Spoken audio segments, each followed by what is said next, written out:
风来了哦，这个人车过去不到了，大家注意安全了，不要上下喽。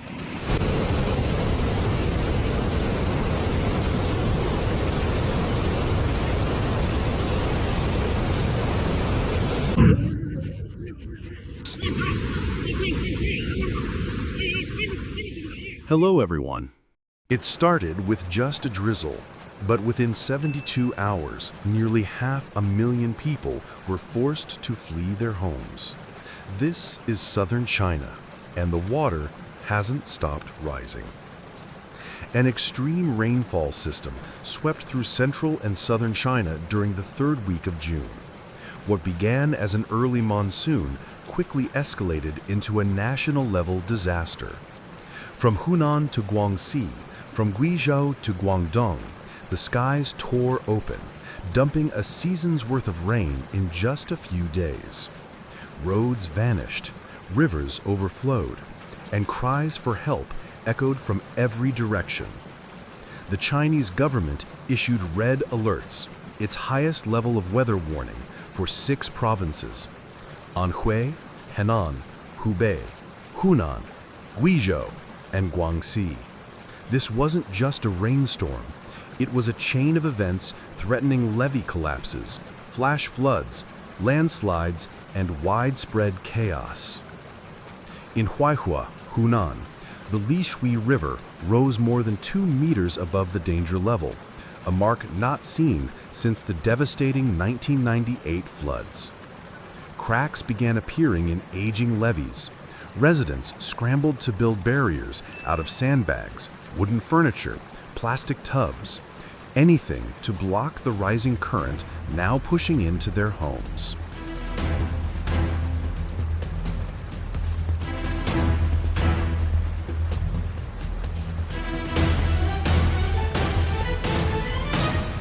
In Chongqing, over 300 people were evacuated overnight as 304 millimeters of rain poured down in just 24 hours. Streets turned to rivers, cars floated aimlessly. Firefighters in reflective vests paddled inflatable boats through what was once a bustling shopping district, searching for stranded children and the elderly. In Jiaocheng, Guangdong, water surged over 5 meters above emergency limits. Power went out. Gas stations drowned. Residents climbed onto rooftops, waving whiteboards scrawled with Chinese characters. "We're alive. Don't forget us." More than 30,000 people were evacuated in Guangdong alone, and that number is rising. Every 12 hours, another storm cycle returns, bringing winds up to force 9 and constant lightning. Rainfall from midnight through dawn overwhelmed drainage systems. Grocery stores were swept away. Riverside eateries turned into emergency shelters for the newly homeless. In Guazhou, a section of the highway linking Anshun and Guiyang completely collapsed, forming a sinkhole over 40 meters wide. A bus plunged into the void. As of midday June 21, 5 people were confirmed dead and dozens were missing. Social media videos showed broken concrete peeled back like it had been crushed by an invisible fist.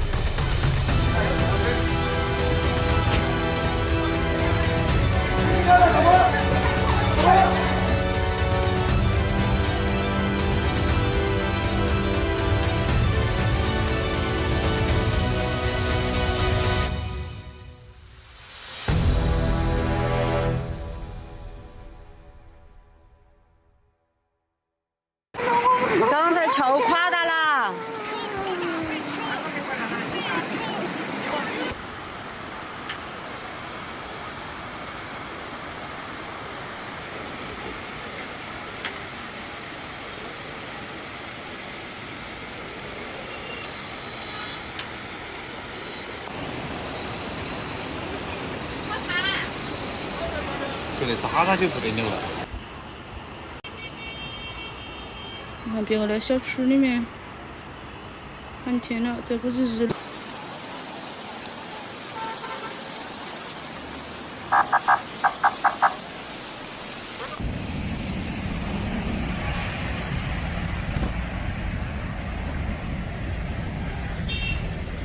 是洪水，大家都注意安全啊，特别是住到低洼区啊，住到河边的。 China's National Weather Agency reported that this year's monsoon season arrived nearly 2 weeks earlier than average, with unprecedented strength not seen in the past 30 years. The clash between cold air from the north and warm moisture from the South China Sea created a relentless wall of storms. But the worst might still be coming. Beneath the pounding rains, a wave of extreme heat is waiting. Forecasts show temperatures will spike beyond 102 degrees Fahrenheit or 39 degrees Celsius in the flood zones once the cold air retreats. It's a perfect storm for disease outbreaks, especially in crowded shelters where waste systems are overwhelmed. China's agriculture sector, worth nearly $2.8 trillion, is under siege. Hundreds of hectares of rice paddies in Hubei are underwater. Guizhou's tea plantations are gone. Vegetable prices have doubled in 3 days. Supply chains are cracking as rail and highway routes shut down. The government has deployed over 20,000 emergency workers, thousands of soldiers, helicopters, jet boats, and drones for real-time monitoring and rapid response. But even these massive efforts are being outpaced by the scale of the disaster. In an emergency statement, China's Ministry of Emergency Management warned, "We are only at the beginning of a chain reaction climate crisis."